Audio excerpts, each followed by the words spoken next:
What's up, and welcome to another episode of the Grindline Podcast. You're listening to episode 180. I am here tonight with Ryan and Tyler, but also with Daniella Bruce from the Detroit Red Wings, fresh off of vacation. How are you doing tonight, Daniella? Oh, wonderful. Such a good time for the Red Wings to hire a coach. Steve Yzerman give his pre-draft press conference, all while Daniella's on vacation. That's okay though. It was great. It was a good weekend. Yeah, it all the news tends to happen right after we post episodes too. So like we'll post an episode, and literally the day after something happens. So we started a new YouTube segment called 5 Minute Major, where I will go on and talk for 5 minutes about the news, literally the day after There you go. something we record and release an episode, just so that we can get to stuff in time. But how are you guys doing tonight, Ryan and Tyler? I'm good. That was a nice little touch. I was in Louisiana the past week, so of course I'm randomly seeing all these updates fly through. Then I'm getting all these YouTube updates because you had posted this thing, and my cousin's like, "Hey, what? I like this new little segment you guys did." I'm like, "Oh, we did? Yeah, you had no part of it. Nope, had nothing to do with it." I'm just sitting here. I'm like, "Oh, that's pretty neat." Then I saw the views on it. I was like, "Oh, okay, good job, Greg. Proud of you."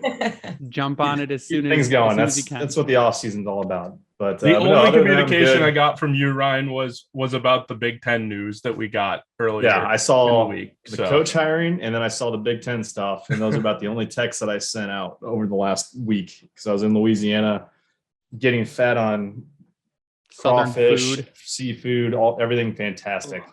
Yeah, I didn't have any seafood or anything, but I do feel like I need to go on like a 3-week cleanse after this weekend. So I hope everyone else. Yeah, there's a lot of beer involved in there too. Yeah, so. right. That's what vacation's for. But if you guys didn't hear, the big news of the week is the hire of, and now we're all You going to left sit out together. Tyler. Yeah, I was gonna say, come on, man. Get it right.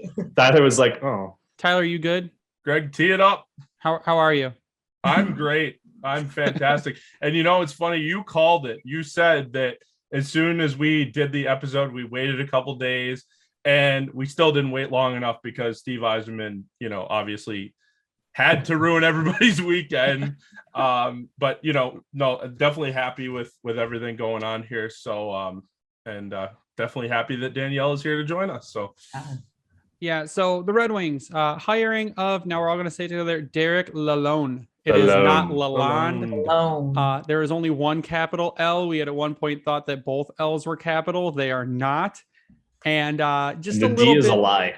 yeah, and the D, it's a soft, very soft D. Like you said, you fall into the D. You don't really hit it very hard. But if you saw my 5-minute video, there was a little more in depth about what his previous coaching career is. He's 49 years old. He has coached or assisted in college hockey, the USHL, the ECHL, the AHL, and then most recently assisting with the Tampa Bay Lightning. I have some quotes from the Detroit Free Press. He led the Walleye to a 50-15-5-2 record, claiming the Brabham Cup in his regular season champions in the ECHL.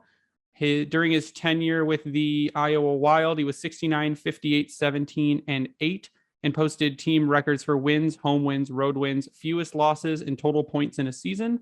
He says he is ready to get to work with the group and that there is a very bright future ahead in Detroit.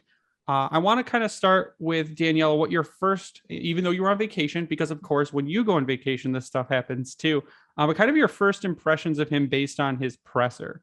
Yeah, well, as you mentioned, I was on vacation. I haven't had the chance to meet him yet. Hopefully that will be next week. But I didn't know much about him as a person, right? It's easy to kind of Google his background, see where he's coached, look at what his record was, which you've just stated. It's pretty impressive. I really liked what he had to say. I truly did. And I don't know if you've been able to watch the interview he did with Ken Cal one-on-one after the presser. He talked about how important the relationship was between the general manager and the coach to have success in an organization. And I don't think Jeff Blashill and Steve Yzerman had a bad relationship, but I just think there's going to be a really good one between the two of them. And it may have taken Steve Yzerman a little bit more time to make this hire, but we all knew that he was going to wait to talk to those assistants in Tampa Bay, right? The series had to be over for him to at least talk to them to see if those were going to be the guys. And he said, looking back on it, Steve Yzerman, that is just saying he's really going to fit in. Lalonde is really going to fit in. Happen. I was the first one to do it. Lalonde was the first one. It was the best fit for this job. And I liked how Lalonde talked about the process. And I know fans hate the word process. I love it. I know you need it, right? You can't look too far ahead. What does this team need? Exactly. I giggled as soon as you said process the first time. I was like, oh, that's going to make some people really. I know they hate it. It's like a trigger word. They Yep. hate it, but you have to have it. You can't jump the gun with these kinds of things, and it takes time. And Steve Yzerman's shown that he knows what he's doing. And I think that Derek Lalonde has shown he knows what he's doing. He was a part of this Tampa Bay back-to-back championships. They were in the finals again this year. So I think I'm really excited. I'm excited for a fresh voice, a fresh face. And I think that it's really going to turn this thing around. And he seems to know think he knows exactly what this team needs. So we'll have to see it put into action. But I'm excited for what he talked about in the presser. And I think it's going to be a fun time for Red Wings fans. And we'll see what he does with bringing in assistant coaches too. Mm-hmm. Yeah, that's where I was wondering if there's been anything that you've heard, even though you've been gone, if there's been any inkling, but of course it's Yzerman in his camp. So no one's going to know anything until the signing's announced. I work in the same building as him, but I have no inside information at all. You guys know just as much as I do. I'm intrigued how it sounded like he reinforced that Tanguay is going to be there. He knows that he was there in Iowa right after he was out. I was hoping there was some sort of overlap, but when I was looking at when they were both in Iowa, it's like they butted up against each other. So it seems like that much is in stone. So I'll be intrigued to see how that plays itself out. I mean, we're all excited at the start of the season last year, like this power play is amazing and so on and so forth. But then things just kind of went. They fell apart. So yeah, it'll be intriguing to see how they work together. But no, he was very simple. And the way I mean by that is like he didn't like try to oversell expectations. And I think that was huge when he was going through that press conference. I was able to my cousin came in, he also came down from Michigan, and we watched it as soon as he landed the press conference. And we were both like, oh, I like this already. The one quote I loved from him was when he said, if I didn't see winning in the future, I don't take this job. Right. Yeah. Yep. I don't think that's a lie. I think there would have been other head coaching opportunities for him, whether it was this year or next year. He may have, gotten an offer from a team that's a little bit further along that could compete a little quicker than Detroit could. But I think he genuinely means that. He wants to win. He's had a taste of it now, and two tastes of it, and he just had his probably had his heart broken earlier in the month. So I think he is serious about that. I don't think he would have taken this job if he didn't like what Steve Yzerman was building and what the Red Wings are working forward to. So Ryan, for a little update for you, Elliot Friedman had reported on the 3rd of July that the Red Wings had interviewed Ryan Huska from the Calgary Flames for an assistant coach position and Alex Westland for a goalie coach position. Okay. And that I know Kevin Weeks, before Lalonde was hired, had said that Jeff Halpern was also possibly interviewing as an assistant coach. Got it. So those are the other names that have been out there. And I guess Elliot Friedman's is the most recent coaching, rumbling out there for it. Yeah, that'll be interesting. It wasn't Halpern and Tanguay, weren't they in the same role? They may have been in Tampa, right? Yeah, because everything I've kind of taken away from it. I mean, I know Yzerman made it clear he wasn't looking for a defensive-minded coach or this and that, but it seems like from what I've understood is Lalonde has been in charge of defense more or less, and that Halpern and Tanguay were kind of the same boat. So I feel like that might be kind of out the window potentially at this point. But I did want to. Oh, go ahead. Right? No, that's okay. That has to be the biggest thing, right? Improving team defense. Yeah. He said as much. That has to be the number one thing that they're looking to do. So even though he said he didn't want a defensive minded coach, or he wasn't looking for a defensive minded coach, I think it's a plus, and that helps the situation. Yeah. I think if he really wanted a straight defensive minded coach, he would have just hired Barry Trotz because that's the defensive coach. Go ahead, Tyler. Now, I do have a question for you, Danielle. I know a lot of people kind of talked about like the whole maybe Sergei Fedorov, maybe Igor Larionov, some of those flashy names. Does it surprise you that Steve went back to the well that, he had so much success with in Tampa, or do you think it would just turned out to be the fit, other than just going to Tampa. Well, I mean, I think it's definitely the fit too. And I don't think Steve Yzerman has this mindset that he has to go and take everything that they built in Tampa. I don't think that's it at all. And obviously you saw, like you mentioned, Barry Trotz, who's decided to take a year off of coaching. And then some of the bigger names like John Tortorella, he's signing in Philadelphia, and then Bruce Cassidy signing in Vegas. Like those big names, I think they wanted teams that were closer, they wanted teams that were going to go compete. So I did think that it was going to be a first time NHL head coach. I thought that was going to be a given. I just think with the candidates that were out there, and you throw out names like Sergei Fedorov and Igor Larionov, and I mean, hey, would that be cool? Of course it would be, but I think Steve Yzerman's going to do what's best for the team right now, and maybe that's not what the best decision is. And I don't know, maybe he did have conversations with them. I didn't hear anything along those lines. Maybe he did, but I think he knows what he's doing, right? He's proven it time and time again. So we're going to trust him with this Derek Lalonde hire. People were trying to connect the dots with the Mo Sider congratulations video because Sergei Fedorov was in. I may or may not have put out a tweet that got way you too much definitely traction. did, Ryan. Yeah, I was wondering if our social team knew what they. They did it on purpose. They had to have. No way they didn't. Maybe the number 91's getting retired finally. See, my problem was I didn't quote tweet it, and it was a standalone tweet. And then it just exploded, and people were like, "No way, is this happening?" And I'm like, Ryan became an insider for like sometimes 3 seconds. You regret that tweet for just a minute. You're like, oh, "Yep." But then it was peaking. Then the traction that it picked up, I was like, "It's too late now. I can't do it." So. Can't turn back. Yeah. So the one thing I really like, and back to Derek Lalonde, the one thing I really like is a lot of people were under the assumption that Yzerman, because they said, well, a lot of people said Blashill is too soft, too friendly to the players, too nice. They need to go get a red ass coach. They need to go hire someone like a Tortorella or someone that's going to yell at the players. I said, your team is going to be so young that they're not going to respond positively to being yelled at. Now, what I really like what Lalonde said is it seems like he's a player's coach, and he really stressed that he likes to know the players individually and build individual relationships with them to get them to buy into the team and play for each other. He said the first thing he did was reach out to Dylan Larkin. Of course, Larkin's on vacation, but he's reaching out to the players one by one to have a discussion with them. And he even said in his press conference, or in one of the videos after, I don't know, Brad Galley tagged me in like 100 videos. It's great. But he said in one of the videos that he can get down on a level because today's players don't respond to the way coaches were 10 years ago, 15 years ago. These players like to have he can be hard when he needs to be, but they know that if you can get with a player on a more personal level and get to know them and work with them, that today's players will respond more positively to that than being yelled at. So I kind of knew, I hoped that was the way that Stevie was going to go, because our team is going to be so fresh. We've got so many rookies coming in that you can't just have a coach like a Tortorella come in who rubbed a lot of rookies the wrong way in his previous jobs.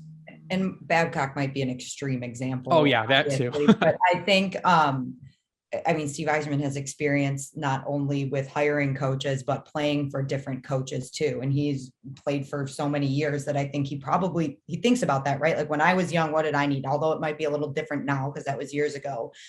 But I feel like he has that, he can still relate on that level too. And I think that is exactly what they needed. And again, this isn't saying that Jeff Blashill had terrible relationships with the players, that maybe it needs a change of pace, right? And Lalonde comes in and the first thing he does is want to build those player relationships and put an emphasis on that. And that's a big coaching style for him. So I think it's going to be great. I think that it will make the locker room a little bit closer too, if they weren't already that close. And I just think it's good for the environment for a team that's trying to build up to something, and they've got a guy who believes in them wholeheartedly. Yeah. And he's won. I mean, he's coming from a winning background. Right. He's bringing to this team, like I had said on the other video, what it takes to win. He knows what it takes to win. And another good quote I saw on Twitter today, and I'm sorry to the person who tweeted, I can't remember who it was. Jeff Blashill and Derek Lalonde may have a similar coaching style, but Jeff Blashill didn't have a John Cooper. Derek Lalonde had a John Cooper to learn from. So he's going to bring that in with him. And I think that's what's one of the most exciting things is he's been to the top. He's won back-to-back cups and made it to the final this past season. He knows what it takes for the team to win, to play for each other, and to go out every night and push. So I think that's probably the most exciting thing there. I think to that point too, is he even made the comment how the Wings were to play against as the opposing coach. So Yep. knowing, I mean, granted, yes, he was in Tampa. So does he know the ins and outs of the current roster? No, but I mean, most of the roster could be changing anyways. But that was already in place to take that, build off it, take all those things you mentioned, Greg, of what he knows how to take it to that next level, what the grind and the intricate details are going to be to make yourself that much better of a team and a better player. And we've seen it everywhere that he's gone, and touch on the relationship piece. He's trying to bring out, in a way, it's almost like wants to be your little buddy in a way, but he's also going to push you to be better than everyone else in the room to try to make this team better. And they need that. If they don't have it, then we're just going to be right back to where we've been the last several years, it feels like. Ryan, that's the difference between being a buddy and a best friend. A buddy? What's the difference between a buddy and a best friend? I don't know. Best friend's going to push you. Buddy's just going to chill, let you chill and hang. Best friend's going to push you. He looks like he'd be a good buddy. I don't know. Now, to me, Lalonde just seems like that type of coach, though, that like he's going to have a different relationship with each player. Where like if you have a player like myself, when I played hockey, I needed a kick in the ass. So I think every player is different. Some guys you have to coddle and say, hey, everything's going to be good. Just shift after shift, continue to, build upon what you're doing. And some guys, need a little bit of a swift, Tough so love. I feel like Lalonde's going to be that guy. And I really like the press conference. I really think he's going from exactly what Steve Yzerman said. The team has to be tough to play against, and I think it'll be a good addition. I really do. That's where the difference, it seems like you mentioned Tortorella and a couple other those guys, how they've got the old school technique and they've had to evolve throughout the years, especially Tortorella, because you either hate him or you love him at this point. But like, he's a player's coach. Like I loved how you mentioned and how he said it himself, that he's going to call every player on the roster to get to know them, wants to reach out to the captains. I'll be intrigued to see if more comes out about, I mean, I'm sure a lot of it won't come out about what the conversations were, but how it was received and what comments he's able to provide, if anything, because I mean, it's just like the draft that's coming up. We have all these new things happening. And as fans, we get, we want to know. So no pressure, Daniella, when you talk. Are you telling me that I have to ask a few questions next time we have like player availability? From yes, actually, that's what I'm saying. Got it. New contracts, free agents, all that. I'll make sure I get on there. Yep. What's up? It's Greg here from the Grind Line podcast with a message from Manscaped. Growing out your playoff beard, let that thing loose up top, but our friends at Manscaped are here to help you avoid a jumbo Joe downstairs. The global leaders in below-the-waist grooming want to save your hockey pucks from a slap shot in crunch time this playoff season. 4 million men worldwide trust Manscaped to prepare them for the Stanley Cup. Join them and go to manscaped.com for 20% off plus free shipping with the code GRINDLINE. Shaving your balls starts with a perfect package for your package, the Performance Package 4.0 from Manscaped. The Lawnmower 4.0 is waterproof and has a 400K LED spotlight when you need a more precise shave. The Weed Whacker nose and ear hair trimmer is also included in this package, which is also waterproof, uses skin-safe technology, so you can keep the unnecessary roughness on the ice where it belongs. There is no more pinching. There is no more pulling. There's no more crying because you're ripping out your nose hairs. Shaves them clean off with no issues at all whatsoever. The Crop Preserver is an anti-chafing ball deodorant to keep your balls sticking to your legs from end to end. No one will be chirping you anymore. The Crop Reviver is a spray-on toner for your balls. It's made with soothing aloe and witch hazel extracts that will give your balls a boost. Manscaped even threw in their Shed travel bag. Amazing bag, super soft, has just enough room for all the tools plus some extras. It's not too big. My problem is generally that the bags are too small and cannot fit everything, so I end up throwing extra stuff in a backpack. This bag is just the right size. The boys will be buzzing this Stanley Cup lineup from Manscaped. Get 20% off plus free shipping with the code GRINDLINE at manscaped.com. That's 20% off plus free shipping with the promo code GRINDLINE at manscaped.com. Don't be a goon fighting your bush with the wrong trimmer. Choose the right tools for the job this playoff season with Manscaped. So the next thing we want to talk about tonight is the Steve Yzerman presser. Again, Daniella, a lot to catch up on. I took a quick few notes. I have, and I live tweeted the whole thing, which was great.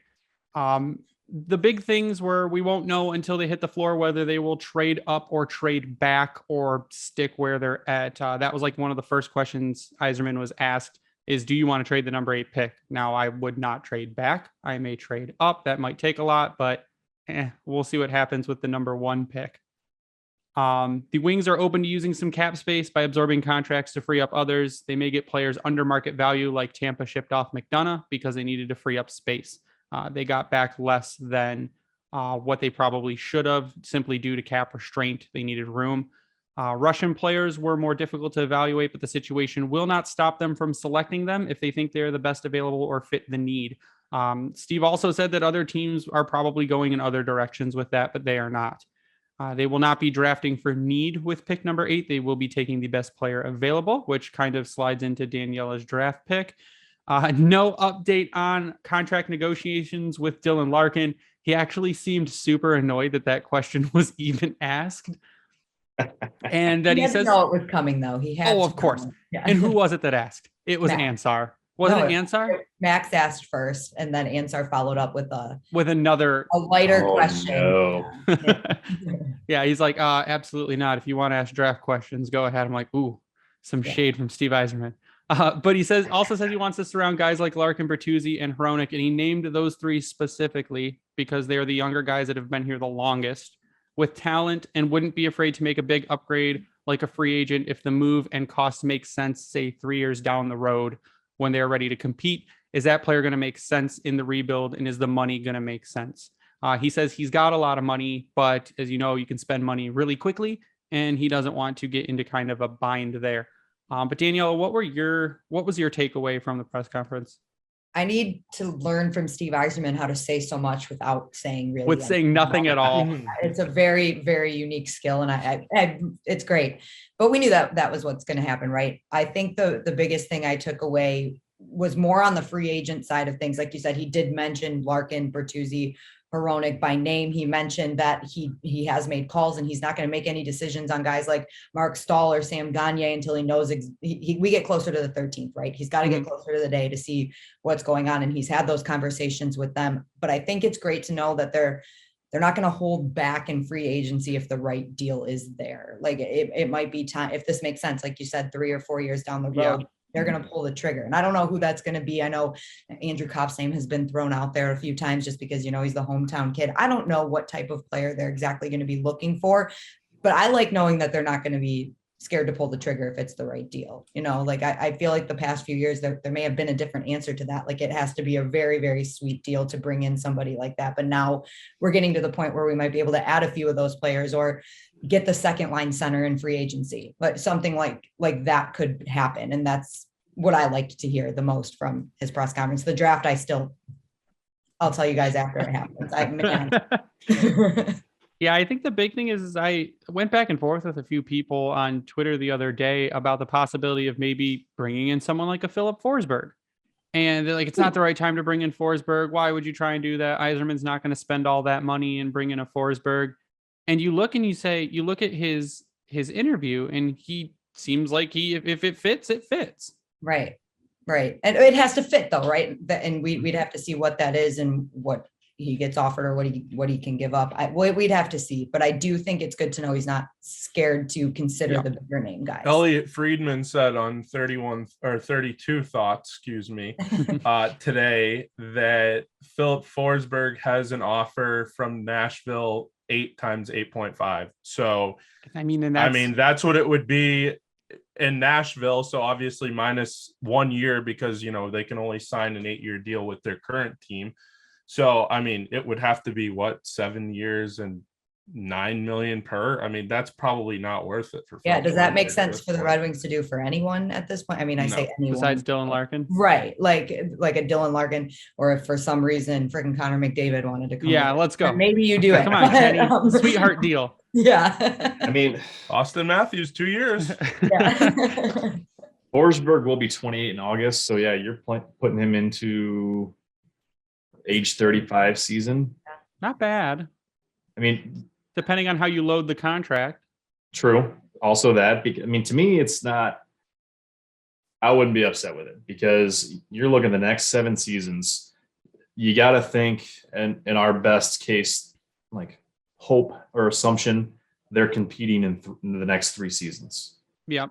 Is that best case scenario? Probably. I mean, you're hoping maybe they're knocking on the door this next season, but it just depends on how things end up playing out.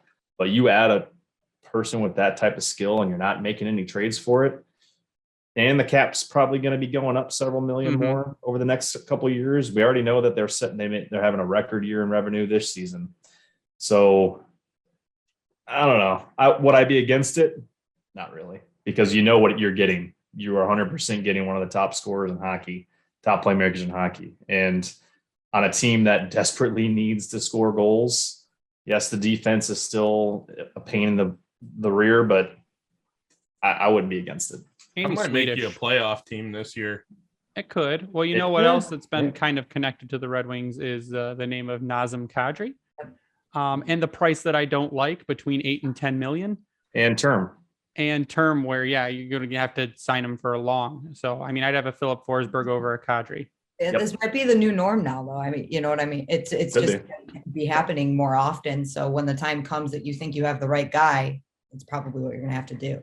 And that's kind of what we said about Larkin too. There were people that haw back and forth with how much you should pay Dylan Larkin. And I said, I think Larkin makes between 8.5 and 9.5 million on an 8-year contract, especially with his new agents and who they represent. So I'm looking at it, and there people are like, if I'm not paying Larkin over 8, and I'm like, he's your number one center. He showed this last season that he can be your number one center. He's reaching elite level. He's hitting the prime of his career. And if you give him 8 years, you're taking him into his early 30s. I mean, and if you really think he's a number 2 center and we end up with a center better than Dylan Larkin, then that's great too. Like absolutely. Yeah. Absolutely.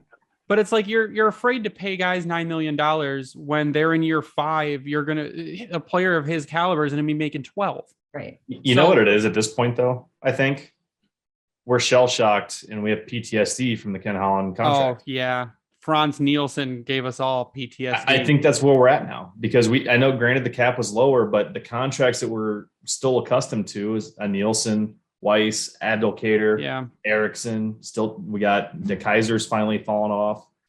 But like those ones that it seemed like maybe a good idea, but we realized no, they're awful. We're paying all this money and it's hurt the rest of the team more or less. Yeah, you handicap your team. I think that's still a big issue. That's why a lot of people are so afraid of spending money on a player that's actually, gonna bring you joy. You gotta be careful. You can make a lot of mistakes on July. Well, it's not July 1 this year, but in like the 13th. Is July it the 13th 1 this year? I mean, look at the John Tavares contract. Oh, the Maple Leafs would love to get rid of that contract, but no one's taking that contract. Yeah, they gave him the come home John Tavares deal of like $11 million, which I hope they put up that picture of him sleeping in his Maple Leafs pajamas up in the locker room or something. But that's one that you look at, and the rest of the teams in the league look at that and they go, okay, we need to take a step. Those are the contracts that make other teams take a step back so that they go, we can't do this. We would love this person. The money they're asking for is ridiculous. We can't do it. So, but yeah, it's the 13th. Is it the 13th this season, free agency? Yeah. So we got the draft on Thursday and then free agency next week. So I'm going to be very busy. Development camp will be happening next week too. So it'll be in the midst of all of that. So there's a lot going on next week. Get ready. Great. Short off season. Yeah. A lot of video content. Hopefully the month of August is quiet, right? Hopefully that will, just be a smooth month for us. I know we might have coach hirings and all that going on. Steve Yzerman. We'll have something, but there's going to be nothing smooth about the Steve Yzerman off season, because it's again, a 2 a.m. trade. Yeah, nothing happens and you think you're free to do things, and then you do something and everything happens. We just need to know whenever you're going to be, like, just need an ominous tweet that you're going on vacation so we know when to really pay attention. Yes, I will definitely do that. I knew it. One freaking day. I knew it. So kind of what we want to round tonight off on is, like I said, Yzerman did say they will not be drafting for need with pick number 8. They will be taking best player available. And to me, that doesn't mean as much, because where we're picking, there is a handful of players who are in the same tier, who have the same talent level and probably the same ceiling and same floor, and they have different positions. So it's fine.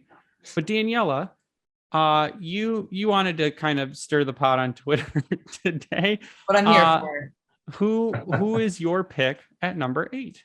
I have Jonathan Lekkerimäki going to the Red Wings at 8. And I do have to say, first of all, that Bob McKenzie's list came out after Yes. mine. Mhm. After mine. So I think he took some notes off my list, actually. No, I actually I went with him because I think genuinely he's going to be the best player available, goal scoring wise. He's a great two-way forward. And I got reamed because the Red Wings need to take a center at that 8 spot. And I know that you're on that train too, where you said what, Savoy or Lambert at Savoy that. or Lambert or Nazar. Okay, I have to genuine question. Yeah. Does the size of Nazar and Savoy scare you at all? Because it kind of freaks At center, it would a little bit. Yeah, me too. No, It because of scares Braden me. Point. But he was taken in the second round. That's he wasn't taken 8th overall. But True. the size to me, I'm just going by similar player I- profile. The But I'm saying size doesn't you scare me risk- as much. You risk your 8th overall pick, whereas Steve Yzerman drafted Braden Point, but he said, oh, it's a second. Not that your second round pick is invaluable, but you know what I mean? When you did later into the draft, you say, okay, I'm gonna take a risk on this guy. So that was part of my thought process there too. Would I be upset if either of them got drafted? No, I wouldn't be upset if the name that Steve calls, we've never heard of, hence Moritz Seider. Yeah, exactly. You know what I mean? Like, I'm not gonna be upset no matter what that draft pick is. I just think at that spot, you're going to go best player available. And the way my board fell, that was Lekkerimäki. Yeah, Lekkerimäki is, again, Swedish connection there. Mhm. Oh, yeah. He's real young. He is still 17 until the 24th of July. He's 5'11", 172 pounds. The other people that have him ranked at 8, besides Bob McKenzie and Daniella, are ISS Hockey, Recruit Scouting, and the Puck Authority. He is the number 6 by NHL Central Scouting for European skaters. The lowest he is ranked is 18 by Elite Prospects. So where's he at with our favorite bald analyst? Tony, I didn't ask Tony about Lekkerimäki. I think I brought it up, but he was also stuck on center. He said the same thing to us. He said that he liked even Joachim Kamel too, that he liked both of them in Lekkerimäki and Kamel, but he thinks it has to be a center. So last season with Djurgården in the J20 National, he played 26 games with 20 goals and 15 assists for 35 points. With Djurgården in the SHL, he played 26 games with 7 goals and 2 assists for 9 points. He did play international play in the under 18 all tournament. He had 12 games with 11 goals, 10 assists for 21 points. Like you said, he's a goal scorer. He is a two-way player. Again, he's under 6 feet tall. He's 5'11", 172. 5'11" on the wing. 5'11" on the wing. Yes. At center. Frank Nazar would be 5'10", 185, I think, at center. But as we know, with Elmer Soderblom, the behemoth, players do grow after their draft year, because I think he grew like 4 inches after, which is absolutely insane after his draft year. That. I do forget how young they are sometimes, that they might still have a growth spurt in them. And again, okay, so that's young. I don't think I grew any more after age 16. I think like that's when I hit my height. I'm not sure I grew any taller after that. If you're looking at a center though, Brad Lambert, 6 foot 183. Yep. And the reason I think I say if you can get Brad Lambert there, or even if some people think Brad Lambert's going to fall as far as they think he is, and you can get him with your first pick in the second round, I have very strong Lucas Raymond vibes out of Brad Lambert because of the situation he was put in initially. He moved to the Pelicans, and Tony even said that Pelicans team was not good. And Tony said you could see him get 9 minutes a night, but they were on 4 different lines with a bunch of different people, and there was just no consistency to his situation. My center, if I was going to, when I did that, which was a couple of weeks ago, mind you, the mock draft that I put out, I taped a couple of weeks ago and decided on a few weeks ago, but I was debating Marco Kasper too. He plays in the men's league, and he's bigger. I think 6'1" or 6'2". I'd have to look that up. But yeah, 6'2", 187, according to Elite Prospects. So he plays with Wallander, right? Yes, in Robo. Yeah. So, and Mo Sider played over there too. So they like that program. That was who my mind was going towards if they were going center at 8. But again, Throw the hands That's how I up. feel There it about is. it. I'm like, I might as well just grab a dartboard, pick a few names, and throw it and see what happens. Yeah, Yzerman will go up there and call someone who like he should have been taken in the 4th round, and then he'll just be like the number 1 prospect for the rest of time. He'll be the next Calder winner. I was just gonna say next year's Calder winner. Maybe He's gonna go for that run of 3 straight Calder nominees here. Yeah.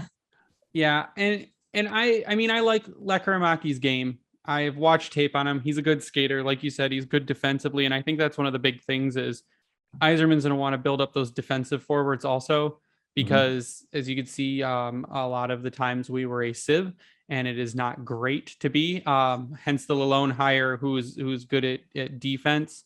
So getting Mo Seider a good partner is going to help, but also drafting and developing those bigger forwards and bigger players in general, which is what Yzerman's been doing, to lock down the puck, to play keep away, to do puck retrieval, just to not have so many chances against, I think is one thing that Lekkerimäki could help with eventually.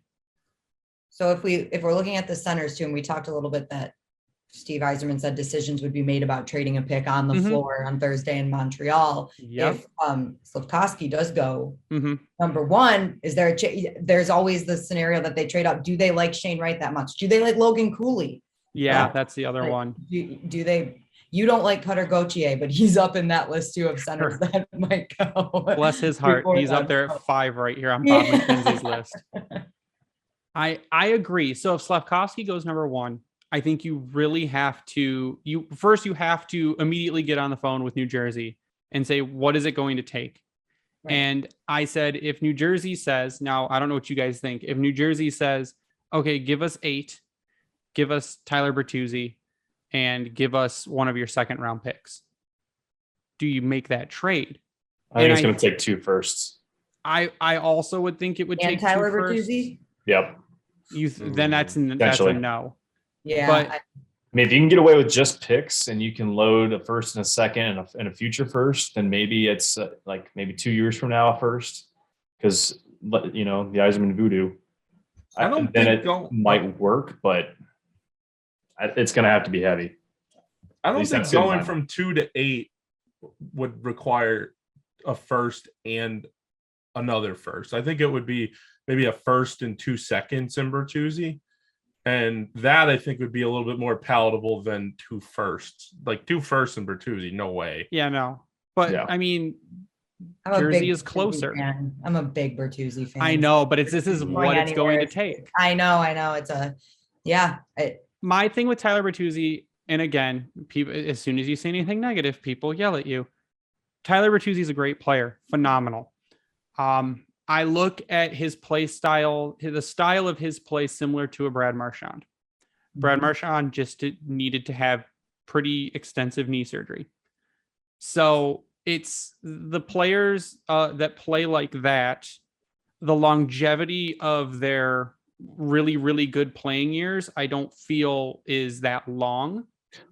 So I think if you had to move a Bertuzzi in a deal like that to move up and take Shane Wright, who I would fully expect Shane Wright to eventually be your number 1 center, because that's the kind of profile he has. And right now he would 1A, 1B with Dylan Larkin. And I think Wright could come in and play next season. No problem. One thing I would say that people don't tend to think about as much with Tyler Bertuzzi is his locker room presence. They would miss him. He is a huge locker room guy. He's one of Dylan Larkin's best friends. And Larkin already lost Mantha. Right. He's one of Robbie Fabry's best friends. And even when, he couldn't go to Canada this year, right? Because he wasn't vaccinated. So they would talk about how much they miss him, not only on the ice, but in the locker room. He's the guy that's laughing and joking all the time. He brings that mood up. And I'm sure that Steve Yzerman is aware of that. And not that it would be his decision maker, but it's just something to think about when you're pulling a player like that away from the team. The one thing I look at too is a lot of people say now, like, especially like you watch the playoffs, you still need a physical presence. You can't have a bunch of like young kids out there that aren't physical. I mean, just look at Toronto. Toronto has a very fast team, a lot of young guys, and not a lot of bite to them. And the guys that do have bite to them are really a lot kind of at, the back 9 of their career.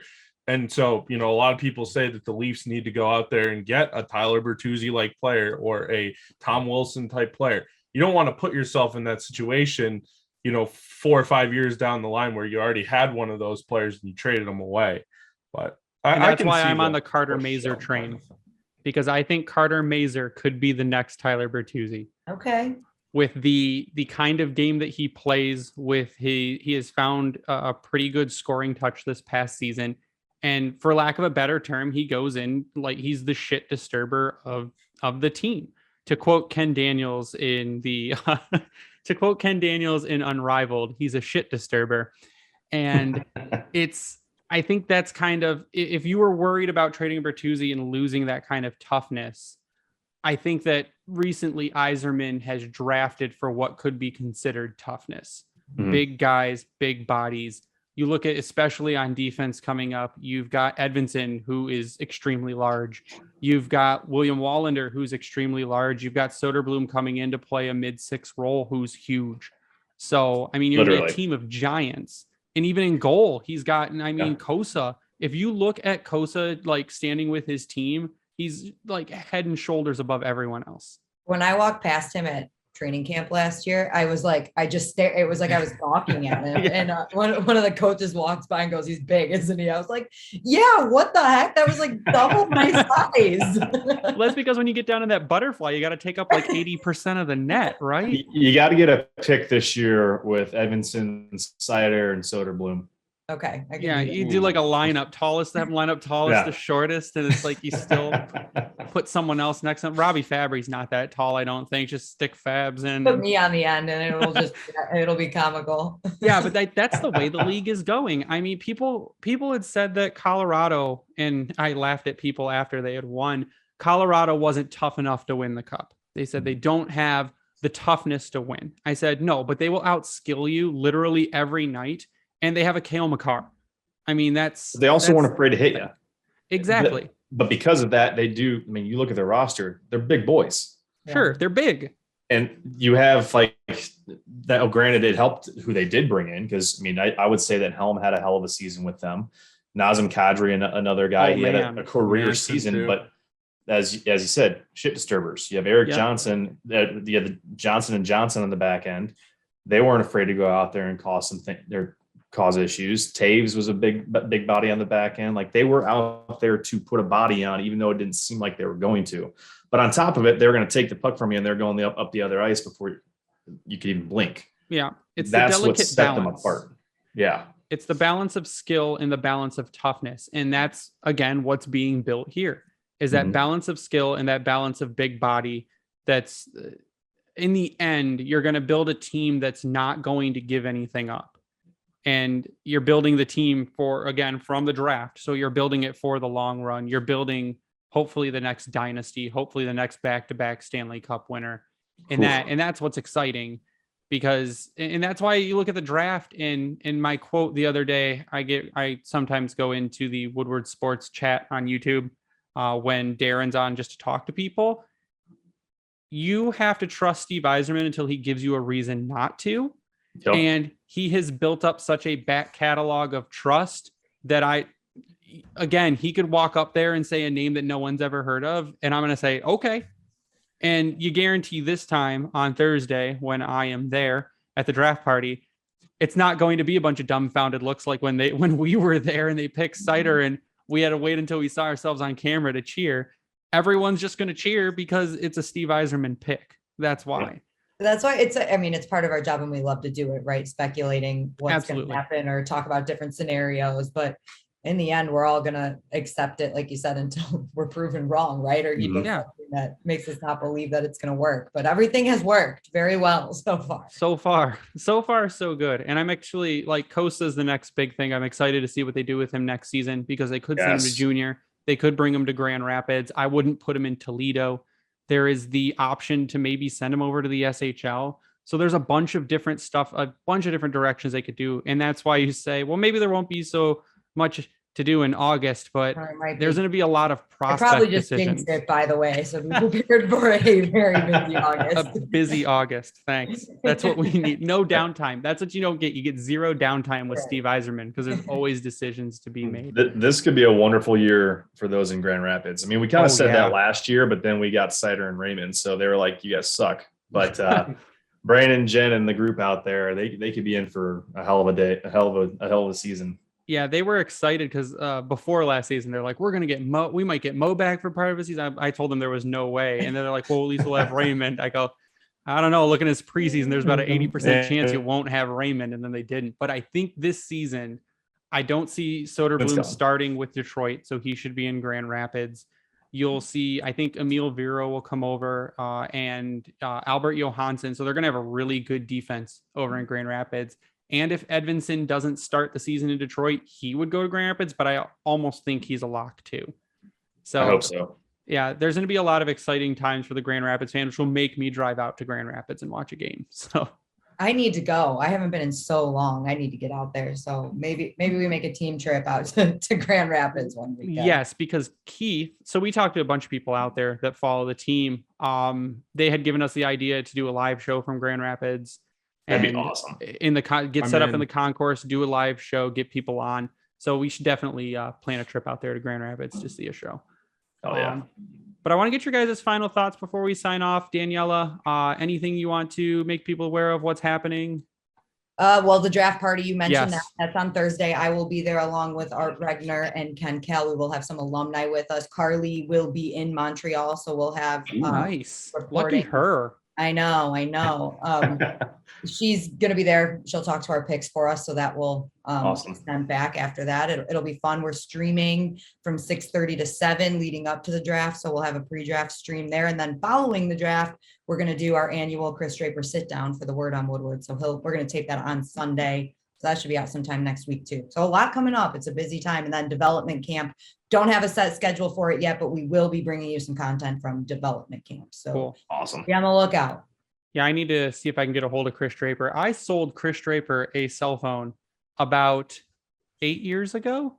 So Well, I've he talked told to me, I forgot to say this. He told me I could say this. I had to talk to him. I talked to him last week, actually. And he goes, so I saw your mock draft. And I was like, oh yeah, what'd you think?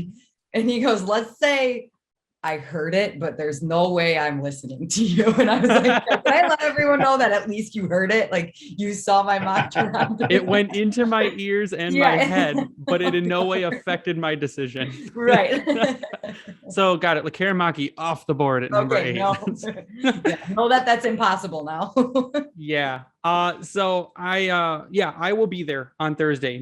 Ryan has a commitment and Tyler doesn't live here. So I will be there on Thursday. I will be with Jake Rivard from Winging It Motown and Adriana from Unsung Octopi. We are going to be at Harry's at 5, I think. And then at 6, we are heading over to the arena. So I will be there. I will have pockets full of stickers to give people. There's like no bags now allowed. You're not allowed to bring in any bags. You're barely allowed to wear pants, I think. So Yeah, just tape it to yourself. Leggings Cargo only. Leggings only from now on. cargo shorts. I'm wearing cargo shorts with pockets full of stickers because last time I tried to Just bring wear t-shirts all of the shirts. and take them off one by one to give to people. Put them all on. So It could be a steamy day. You never know. it's gonna be real bad. But yes, it is also Sports Jim's birthday on that day. So he's apparently bringing a surprise for me. Why he's bringing me a surprise on his birthday? No idea. But we will be there on Thursday. I will be there. No, now I'm Yeah, now you're sad, huh? sad. Draft time. I'm gonna go short and sweet because my computer keeps locking up for some reason. So Go ahead, Tyler. Final thoughts. Yeah, final thoughts. No, I'm just excited for the draft. I will be watching the draft at my friend's house, who is a Bruins fan. His dad also a Bruins fan. So happier times for us, not so happy times for them right now. So I'm happy that all the crap that they've given me over the last 10 years, it's going to start to come to fruition. So really happy about that. Obviously, Daniella, thanks for coming on. It's always a pleasure. But definitely looking forward to the draft and free agency and everything else. And your Twitter, And Tyler? and you can follow me on Twitter at SealDog91. again, I will piggyback everyone else and also thank Daniella for coming on Yeah. because Daniella is always extremely gracious with her time and super knowledgeable. And we love having you on every time you come on and talking to you on Twitter because you actually talk to people on Twitter. So Love chatting on Twitter. I don't It's know if the that's a good best. or a bad thing, but I do. no, it's the best.